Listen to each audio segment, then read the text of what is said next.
Ang pagiging mayaman ay isang multifaceted na proseso na nagsasangkot ng kombinasyon ng disiplina sa pananalapi, estratehikong pagpaplano, at pare-parehong pagsisikap sa paglipas ng panahon. Bagamat walang garantisadong formula para yumaman, may ilang partikular na prinsipyo at diskarte na maaaring magpalaki sa iyong mga pagkakataong magkaroon ng kayamanan. Narito ang ilang pangunahing bahagi na dapat isaalang-alang.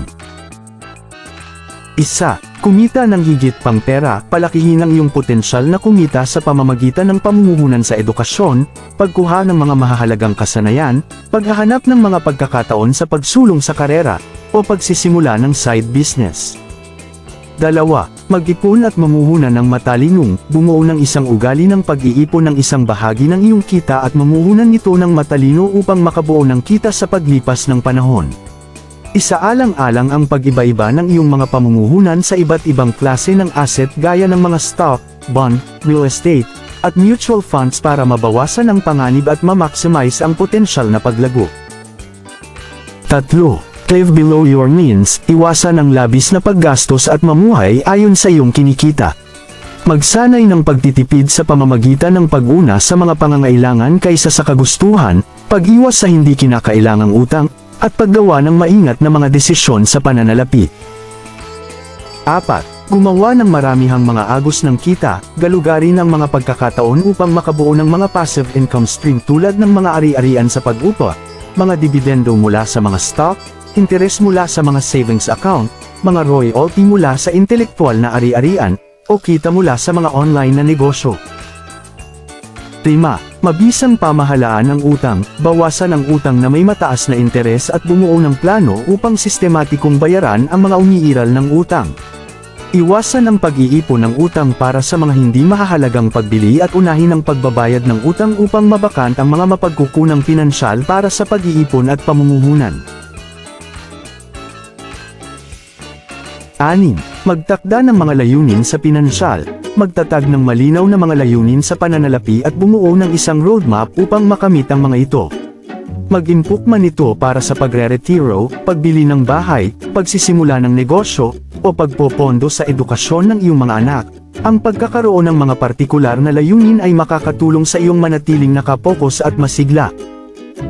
7. Patuloy na pag-aaral at pagpapabuti, mamuhunan sa iyong personal at propesyonal na pag-unlad sa pamamagitan ng pagkuha ng mga bagong kasanayan, pananatiling kaalaman tungkol sa mga pamilihan sa pananalapi at mga pagkakataon sa pamumuhunan, at paghingi ng patnubay mula sa mga tagapayo sa pananalapi. 8. Magsanay ng pasensya at disiplina. Ang pagbuo ng kayamanan ay nangangailangan ng oras at nangangailangan ng pasensya, disiplina, at tiyaga. Manatiling nakatuon sa iyong mga layunin sa pananalapi, manatiling madaling ibagay sa pagbabago ng mga pangyayari, at manatiling nakatuon sa mga pangmatagalang benepisyo ng iyong mga pasya sa pananalapi.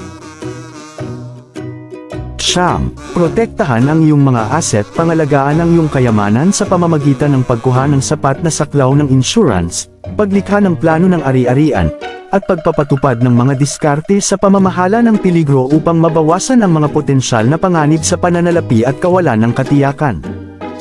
10. Magbalik at magsanay ng pasasalamat. Linangin ang isang pag-iisip ng pasasalamat at pagkabukas palad sa pamamagitan ng pagbibigay pabalik sa iyong komunidad, pagsuporta sa mga layunin ng kawanggawa, at pagbabahagi ng iyong kayamanan sa iba sa makabuluhang paraan.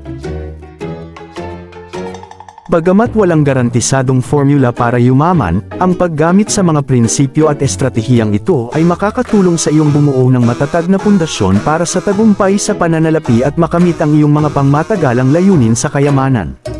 Tandaan na ang kayamanan ay hindi lamang tungkol sa pag-iipon ng pera kundi tungkol din sa paglikha ng isang kasiyasya at makabuluhang buhay para sa iyong sarili at sa mga nakapaligid sa iyo.